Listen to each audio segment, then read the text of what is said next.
I know almost nothing about cars, but you hear talk about cars in casual conversation around the water cooler at work or what have you. So when I go to see a mechanic, I can usually act like an educated consumer. I have enough knowledge that I can call upon, even though it's very little, it doesn't go very deep. But when Jeffrey ran into problems and we needed to find a therapist, we were completely lost. We didn't know what to ask for. We didn't know what was significant in his behavior, and we really struggled. As he was in middle school, we noticed that his mood was getting darker. He was more, he had less of an effect. He just seemed to be kind of going down. I mean, I guess we'd call that depression. We didn't call it that then. Deb would take him to his pediatrician and talk about it. And at first the pediatrician said, oh, it's just a phase he's going through. And then there was a referral made to a therapist, and Jeffrey went maybe twice, but he really didn't like going. He really didn't like being in places where he felt strange or uncomfortable or new. And so he really resisted, and we gave in. We figured at the time that if he wasn't comfortable with it, if he wasn't going to embrace it, then it wasn't going to do him any good.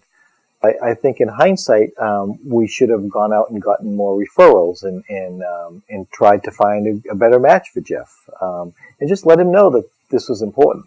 Maybe we should have started younger, when he had less anxiety about it, and he was more willing to do what his parents said. So when Jeff went off to college, he would come back every other week, and he would have an appointment with a therapist, a talk therapist, and also he had an appointment with his psychiatrist and get med therapy. I think the med therapy really helped him out quite a bit early on. He lasted with the talk therapy for a couple of months, and then it just didn't work out. And so we felt like we really couldn't push him into that. We felt that he was kind of shaky, and he wasn't really willing to do talk therapy. So he stayed on the med therapy, and he did right up until the time of his death. And over time, he would have good times and he would have bad times. Deb and I had a constant running conversation about whether or not this psychiatrist was the right one, the right match. We were a little disappointed because he would go in there for 15 minutes and he would come out with a prescription, and that's all that it was. And we really feel like he learned how to tell this doctor what she needed to hear and then get out with his prescription. And that's really all he wanted. He wanted to cut it short. And we really questioned whether it was the best care that he was getting. We had several conversations over whether we should go out and try to find a new doctor right up until the time that he died. But it was always, well, let's get him more stable. Let's just wait a month. Let's see how it goes. And we never really did change doctors.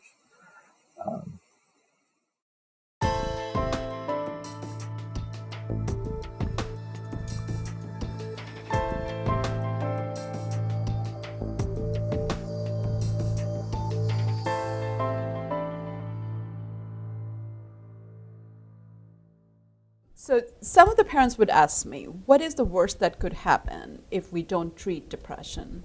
So yes, the worst thing that could happen is the loss of life. But equally important is to understand that there is a significant amount of loss of time that is involved too. And untreated depression can go on for up to a year, and by the time a child feels back to normal, a year is a very long time in their life. If you're concerned about your child, trust your gut. You don't have to be an expert in the field to know whether something is wrong or not. If things don't seem right, act on it, trust your gut, pick up the phone and ask for help. So our feeling is that the parents know their child the best. So if you're worried and you're concerned about your child's functioning at school or at home, it is valid to bring up those concerns with your primary care doctor or pediatrician or your therapist or a psychiatrist. And the function that you're serving is that you're bringing up these issues that the child may not have even thought about or may not have bothered him yet. But idea is to catch it before it gets worse or affects his life in a major way. So bringing up those issues in time to the mental health professionals or a health professional will help you decide which way it should be going. So you know there's something wrong, you're worried about your child, and that you've come to the conclusion that, you know, we need to find some help. And so the question is, okay, how do I find somebody? How do I find the person that's going to be able to help me help my child? What I would suggest is avoid just taking names out of a book. Avoid just taking names off of a website for your insurance company. Because there is a wide range of therapists and what they're like and what they specialize in. And whenever possible, ask people who might know the therapeutic community. Give me some names. You know my son, you know my daughter. Who do you think might be a good fit? Often that would be a school counselor, or it might be a pediatrician. And certainly, I know at times it's hard to share these things with friends and relatives, but even ask people in your personal life. You know, I'm a little bit concerned about my son. Looking for somebody who might be able to give us some help. Do you have any ideas? Do you know anyone? So if someone was looking for a psychiatrist for themselves or their child, it would be a good place to start by asking your pediatrician or a primary care doctor or a therapist to see whom they recommend, instead of just picking a name out of the book. You have these names.